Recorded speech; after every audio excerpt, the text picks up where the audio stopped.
Fato consumado. Futebol gaúcho, placenta do que já foi um dia, perdeu totalmente o respeito, não tem força, dentro ou fora de campo, para disputar com alguma chance de chegar com equipes de outros estados. Juventude, dentro das suas limitações, faz milagres, merece o apelido que recebeu, tem que ser aplaudido, está fazendo acima do que dele se esperava.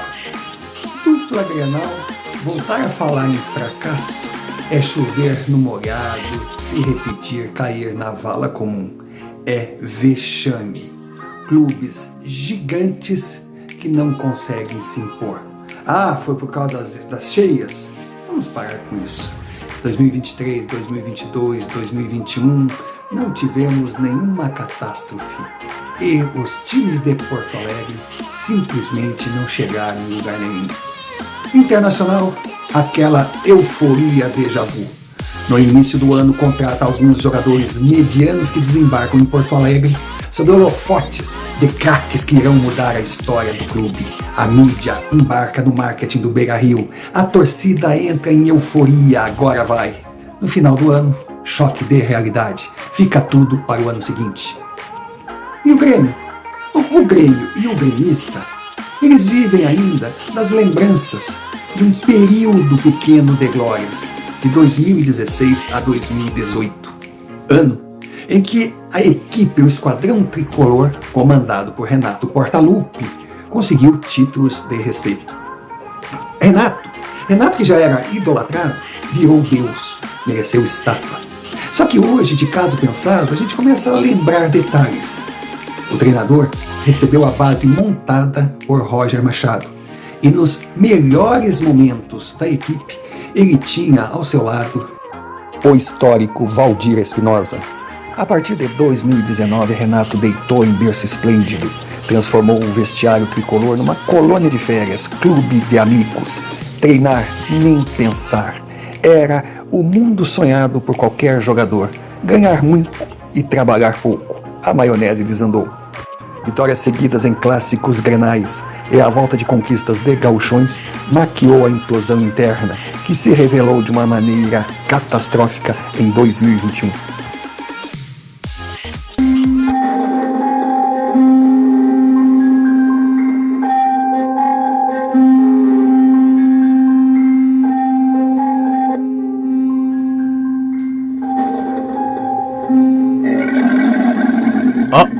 Jornalistas, críticos, simpatizantes, pessoas que gostam do futebol, torcedores fanáticos, conselheiros, o povo em geral percebeu.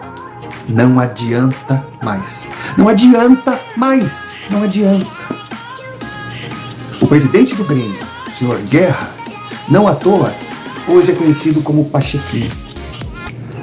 Podem falar o que quiserem, todas as evidências, tudo que cerca o universo em torno de Renato Portaluppi é nada, pois o Pachequinho não irá, em hipótese alguma, sequer pensar em tirar o seu Xandão favorito do cargo que ocupa.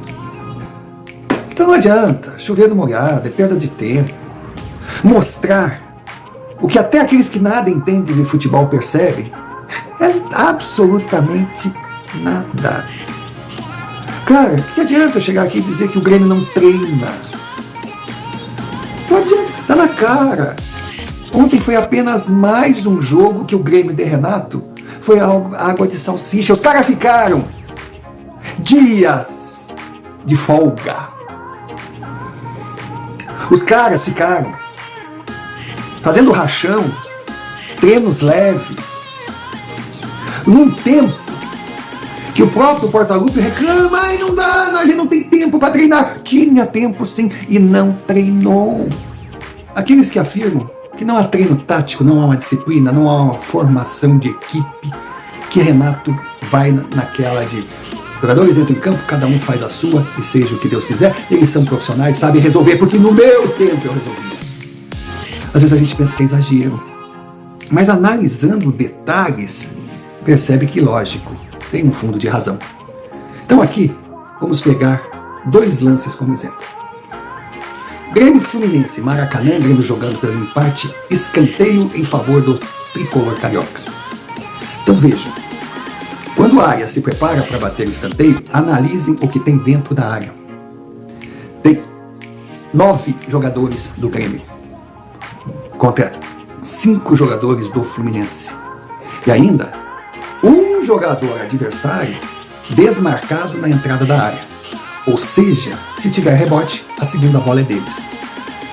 Aí a gente percebe o Thiago Silva, que dá para perceber assim, uma linha de 3 jogadores dentro da área, ali na altura do pênalti. E ninguém marcando. Outra questão que é consagrada no futebol. Uma bola que vem a meia altura no primeiro pau e passa é 90% de gol. Então veja, não tinha ninguém marcando o primeiro pau. O que chama atenção, 4 jogadores do Grêmio dentro da área sem marcar ninguém. Vila Santos preso entre 2 atacantes do Fluminense. E Thiago Silva completamente livre para correr, impulsionar e dar a cabeçada mortal.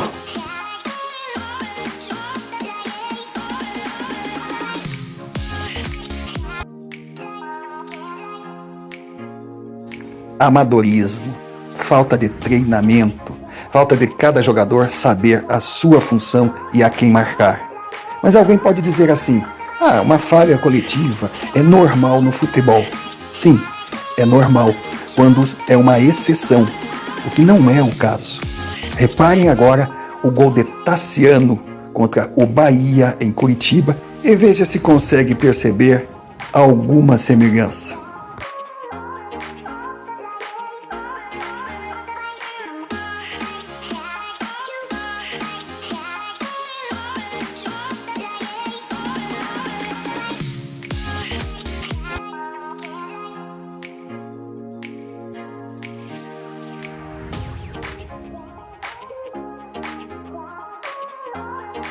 Fraca campanha no Brasileirão, eliminado da Copa do Brasil e da Libertadores.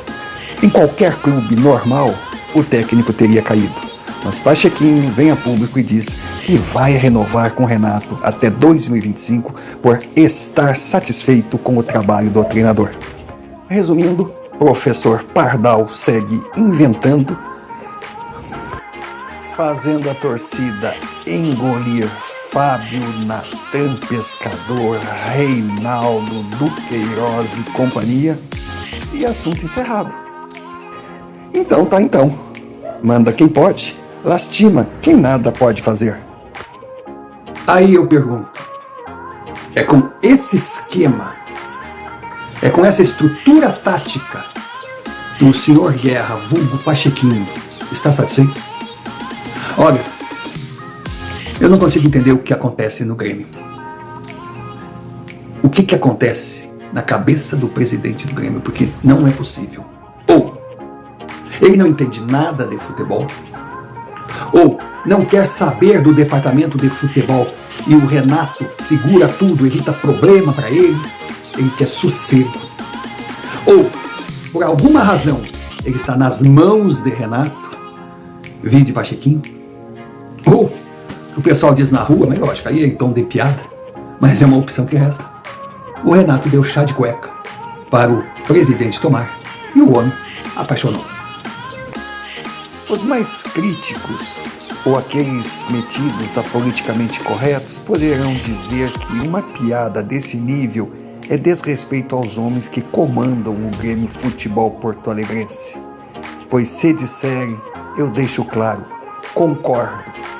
É uma grande falta de respeito, mas pelo menos deixa o jogo empatado, porque o que eles estão fazendo com o Grêmio nessa temporada é um desrespeito total, absoluto e inexplicável à paixão do torcedor pelo seu time. Eu entendo que para eles comandar o Grêmio é profissão, trabalho, ganha-pão. Trabalho é trabalho, amizades à parte, sentimentos não contam. Business is business. Concordo com tudo.